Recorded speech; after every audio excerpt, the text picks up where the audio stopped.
So we migrated to Seattle to be near the spirits of our ancestors and the ancestors of Chief Sealth. And we chose Terra Nullius under the freeway, I-90, to place our teepees and reclaim our empty land. Of course, we had to get a permit from the Washington Department of Transportation first. You know, this reclamation of the nations is as easy as boggled in paperwork as you might think. It only took one Indian.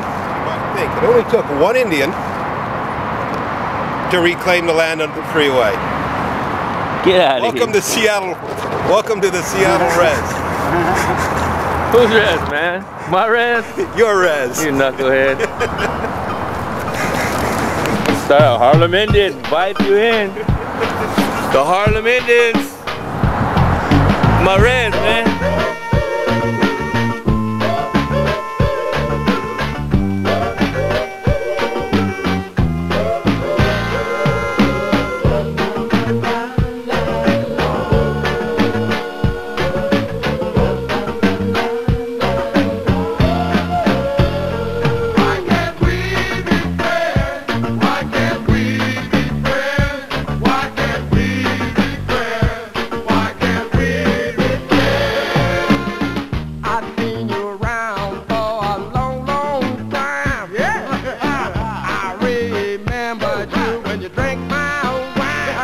The whole day of sitting at camp and gambling with my friends. Although I felt lonely before, it felt okay at this time. So I sat and visited with my friend and drank beer. Me and Reese sat and reminisced about some elder friends of ours in our community and people we knew in common.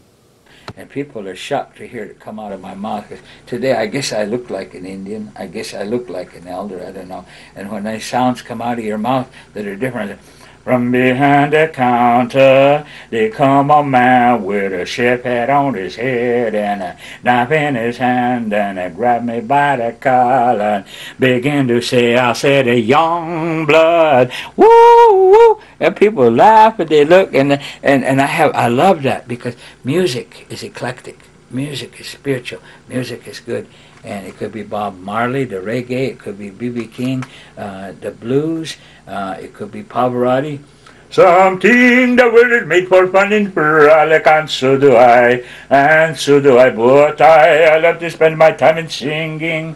I have a great love for the classics. People, like I was saying, how opera. You see people walking downtown. Yeah. But then when you see them walk, people get a stereotypic view by looking at them and like, oh, look at him, he ain't doing no good. But then, like how you were telling me and all the interviews that you showed me, when you actually sit back and watch and see what these people have to say, you actually see that they really do have a heart, you know, and that they really do have a spirit. Yeah. And they're no different from us because they're going through the struggle too. I wonder what Rob want to talk about anyway. Shit, I'm feeling kind of sick right now. Hope you won't give me some money for this shit. Damn, I feel like I need a beer or something. I'm gonna have to go check it out anyway, see what he wants to talk about my family. Tell us some stories or something. Talk about the Rez or something. Trying to head the right direction. Oh yeah. Smiling. I used to come here at 3 o'clock in the morning, and there was a lot of homeless people out here. I used to work here. Alright, man. And they was like hungry and cold. As time goes, it would be like winter time and raining out. We didn't have no food or nothing. So we had a lot of leftover chicken from the club all the time, you know what I mean? Yeah. You know, and I had a lot of leftover drinks from the bar. I used to pour all the drinks inside jugs, big containers, and bring all the leftover drinks, bring them over here and give them to the people here in the park. They loved me, you know, and I cared about them. They cared about me. You know, and if I had an excess change or something, I'd hook them up with that. And I'd fill up jugs full of beer, jugs full of mixed drinks, and a lot of leftover chicken. You know what I'm saying? Yeah. And there was a lot of people here out here at 3 o'clock in the morning with nothing. But then when I was working, they always had something. You really don't see very many homeless people around here. They're mainly all rich people.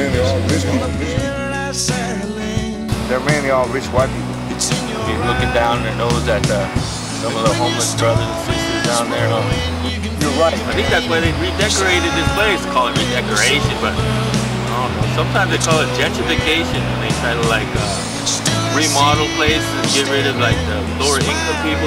They're homeless, so they're not paying their way, I guess. That's what the businesses might think. 3 o'clock in the morning? Yeah. And there used to be a lot of homeless people right at 3 o'clock in the morning. They didn't have no food, they didn't have no chicken, or they didn't have no alcohol or nothing. They was always hungry, cold, and homeless. They didn't have no food, they didn't have no chicken. No, they didn't have Do they always eat chicken down here? No. Is that like the main meal everybody eats, chicken? No, but I used to always have a lot of leftover chicken from the kitchen.